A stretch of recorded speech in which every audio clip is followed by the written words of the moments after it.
Bismillahirrahmanirrahim. Assalamualaikum warahmatullahi wabarakatuh. Nah, jadi adik-adik, sebelum kita memulai pelajaran kita pada pagi hari ini, untuk lebih barokahnya kita berdoa dulu ya. Berdoa, mulai. Berdoa selesai. Nah, baik. Sebelum kita memulai pelajaran kita, Ibu abasin dulu ya, seperti biasa. Abas, Abror, Aira,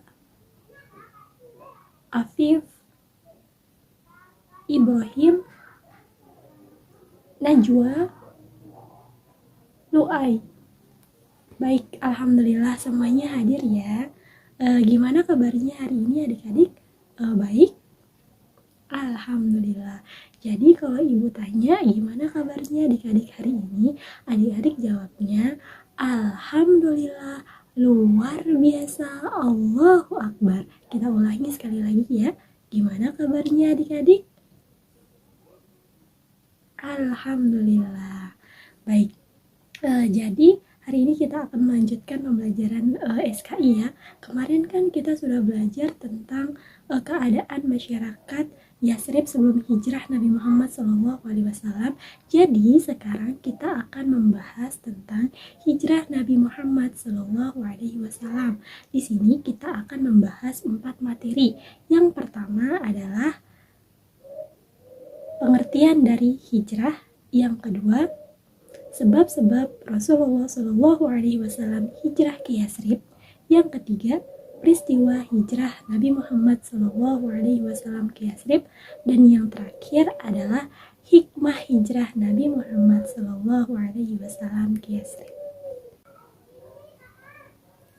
Baik, sebelum itu terlebih dahulu adik-adik mengamati di buku paket apa pengertian dari hijrah secara bahasa dan secara istilah.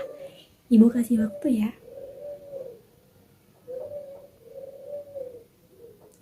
Baik, sudah diamati pengertian hijrah di buku paketnya? Sudah? Baik, sudah.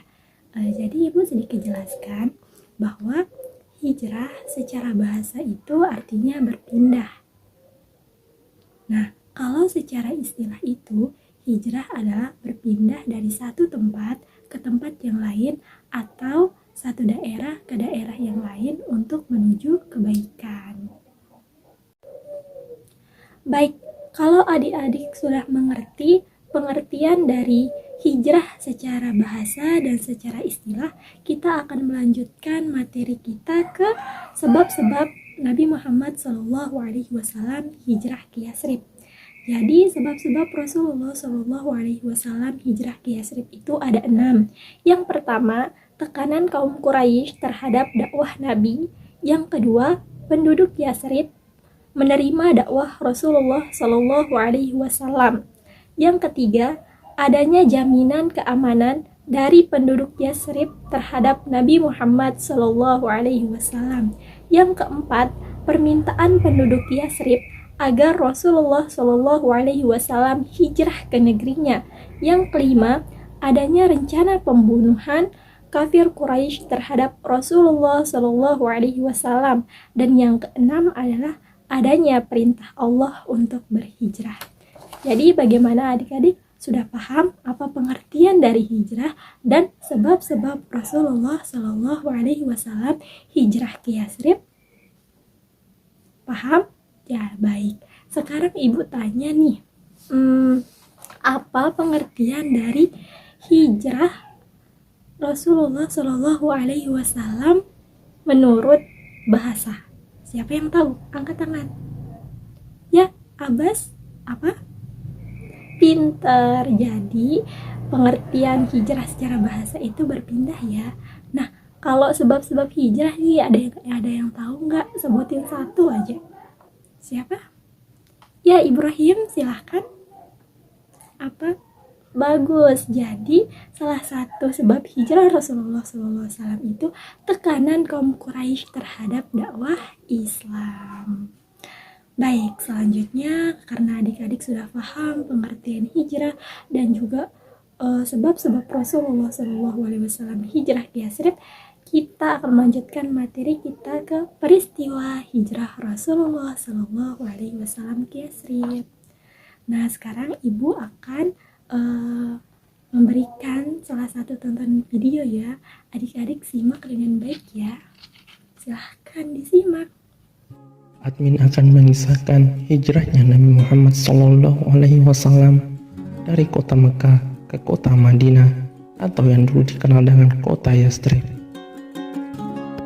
Hijrah Nabi Muhammad SAW dari Mekah ke Madinah menjadi peristiwa besar bagi umat Islam. Kisah itu punya makna mendalam bagi muslimin dunia. Peristiwa itu kemudian menjadi awal tahun kalender Islam dan diperingati hingga sekarang. Sebelum hijrah ke Madinah, Nabi Muhammad telah berdakwah menyebarkan Islam di Mekah. Semula, Nabi berdakwah secara sembunyi-sembunyi. Selanjutnya, syiar Islam kemudian dilakukan dengan terang-terangan. Kaum kafir Quraisy yang sejak semula memusuhi Nabi semakin gencar melakukan desakan. Intimidasi terjadi setiap waktu. Namun, saat Nabi perlu dukungan, datanglah masa sulit. Sang istri Siti Khadijah wafat. Padahal, Siti Khadijah menjadi salah satu motivator bagi Nabi dalam menyebarkan Islam. Setelah Khadijah, paman Nabi, Abu Thalib, juga meninggal dunia. Semasa hidup, Abu Thalib lah yang menjadi pembela Nabi dari kebangsingan kafir Quraisy. Dengan wafatnya Abu Thalib, kaum kafir Quraisy semakin semena-mena. Wafatnya Siti Khadijah dan Abu Thalib membuat Nabi berada dalam suasana duka. Pada masa-masa yang disebut sebagai tahun duka cita itu, terjadilah peristiwa luar biasa, yaitu Isra Mi'raj pada 27 Rajab sekitar tahun 621 Masehi. Pada peristiwa itu, turunlah perintah sholat 5 waktu. Setelah peristiwa itu, Nabi kembali melanjutkan dakwahnya di Mekah. Pengalaman luar biasa itu diceritakan pada pengikutnya. Namun, kabar itu membuat kaum kafir Quraisy semakin menekan. Mereka menuduh Nabi berbohong. Pada tahun 621 Masehi itu pula, datanglah sejumlah orang dari Madinah menemui Nabi di Bukit Aqabah. Mereka memeluk agama Islam. Peristiwa tersebut dikenal dengan Bai'at Aqabah I. Tahun berikutnya, atau 622 Masehi, datanglah 73 orang dari Madinah ke Mekah. Mereka merupakan suku Aus dan Khazraj yang semula ingin berhaji. Mereka kemudian menemui Nabi dan mengajak berhijrah ke Madinah. Mereka menyatakan siap membela dan melindungi Nabi dan para pengikutnya dari Mekah. Peristiwa ini dikenal dengan Bai'at Aqabah II. Kondisi kaum muslim di Mekah juga semakin terdesak setelah kaum kafir Quraisy melakukan boikot kepada Nabi Muhammad dan para pengikutnya yang berasal dari Bani Hashim dan Bani Muthalib. Kaum Quraisy melarang setiap perdagangan dan bisnis dengan pengikut Nabi. Selain itu, semua orang dilarang menikah dengan kaum muslimin. Tak ada yang diperkenankan bergaul dengan pengikut Nabi Muhammad. Mereka juga mendukung kelompok-kelompok yang memusuhi Nabi Muhammad. Boikot inilah yang membuat kaum muslimin semakin terdesak. Dalam upaya menyelamatkan dakwah Islam dari gangguan kafir Quraisy, Nabi Muhammad atas perintah Allah memutuskan hijrah dari Mekah ke Madinah. Namun sebelumnya, Nabi telah memerintahkan kaum mukminin agar hijrah terlebih dahulu ke Madinah. Para sahabat pun segera berangkat secara diam-diam agar tidak dihadang oleh kelompok kafir Quraisy. Menjelang Nabi Muhammad hijrah ke Madinah, kaum kafir Quraisy membuat rencana jahat. Mereka ingin membunuh Nabi. Pada malam hari, para pemuda Quraisy telah mengepung rumah Nabi. Pada saat itulah Nabi meminta Ali bin Abi Thalib memakai jubahnya. Ali diminta berbaring di tempat tidur Nabi untuk mengelabui para pemuda Quraisy. Para pemuda yang sudah disiapkan Quraisy kemudian mengintip kabar Nabi. Mereka melihat ada sosok yang sedang berbaring dan mengira itu adalah Nabi Muhammad. Padahal yang berbaring itu adalah Ali bin Abi Thalib. Menjelang larut malam, Rasulullah keluar rumah menuju kediaman Abu Bakar As-Siddiq. Nabi kemudian berangkat ke Gua Sur. Para pemuda Quraisy yang mengepung rumah Nabi masuk ke dalam rumah, namun mereka alangkah terkejut. Ternyata Nabi sudah tidak ada. Sosok yang terbaring di tempat tidur itu ternyata Ali bin Abi Thalib. Sementara Nabi terus berjalan untuk mengelabui kaum Quraisy yang telah menutup semua jalur ke Madinah. Nabi menempuh jalan yang tak biasa digunakan penduduk. Tibalah Nabi di Gua Sur. Nabi bersama Abu Bakar tinggal di sana selama kurang lebih 3 hari. Gua Sur sungguh sempit, jarang disinggahi manusia. Sementara kaum Quraisy mondar-mandir ke segala penjuru mencari Nabi dan Abu Bakar. Kelompok Quraisy sebenarnya sudah tiba di Gua Sur. Pimpinan mereka bahkan hendak masuk ke gua yang dijadikan tempat persembunyian Nabi dan Abu Bakar itu, namun tak jadi. Mereka melihat banyak sarang laba-laba di mulut gua. Selain itu, banyak pula burung liar di sana, sehingga mereka mengira tak mungkin ada orang di dalam gua tersebut. Setelah 3 malam berada di gua, pada tanggal 1 Rabiul Awal tahun pertama Hijriah, atau pada tanggal 16 September 622 Masehi, Nabi, Abu Bakar ditemani Amir bin Fuhairah beserta seorang penunjuk jalan, Abdullah bin Uraij, keluar dari gua. Mereka berangkat menuju Banidah. Nabi duduk di atas unta yang dalam kitab Tariq disebut dengan nama Al-Quswa. Selama 7 hari 7 malam mereka berjalan menuju Madinah, melewati gurun pasir yang gersang. Pada tanggal 8 Rabiul Awal, rombongan Nabi tiba di Kuba. Mereka disambut dengan hangat oleh kaum muslimin setelah dari Kuba, atau sekitar 1 kilometer dari Kuba, Nabi bersama umat Islam lainnya melaksanakan sholat Jumat di tempat Bani Salim bin Auf. Untuk memperingati peristiwa itu, dibangunlah masjid Jumat di lokasi tersebut. Nabi melanjutkan perjalanan pada hari itu juga. Rombongan itu akhirnya tiba di Madinah pada hari Jumat 12 Rabiul Awal atau tahun ke-13 kenabian. Sambutan penuh sukacita diiringi isak tangis penuh haru dan kerinduan menyeruak di Madinah. Siar kur berkumandang. Telah nampak bulan purnama.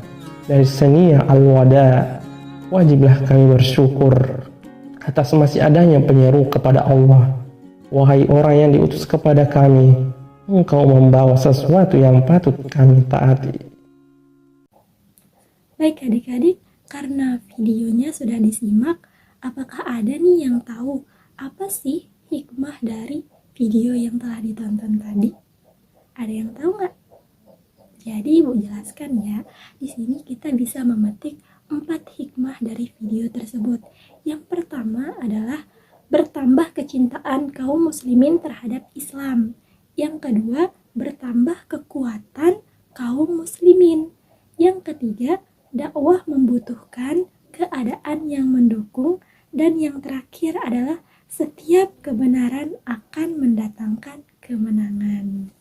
Baik, jadi karena adik-adik sudah mengerti dan paham tentang materi yang pertama tadi, pengertian hijrah, sebab-sebab Rasulullah hijrah, peristiwa hijrah, dan yang terakhir adalah hikmah hijrah. Jadi Ibu akan menutup pelajaran kita pada pagi hari ini. Jadi sebelum itu Ibu akan memberikan tugas adik-adik kerjakan soal yang ada di buku paket adik-adik ya, tentang materi yang tadi. Nah, sebelum kita pulang, adik-adik masih semangat nggak? Masih? Kalau masih semangat, kita buktikan dengan tepuk semangat, oke? Tepuk semangat.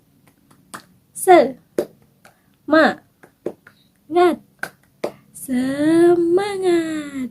Nah, baik. Lebih baik kita akhiri pertemuan kita pada pagi hari ini dengan sama-sama berdoa ya.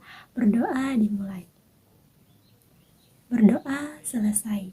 Baiklah, sekian yang dapat Ibu sampaikan. Semoga apa yang Ibu sampaikan pada pagi hari ini bermanfaat bagi adik-adik semua. Sekian, Assalamualaikum warahmatullahi wabarakatuh.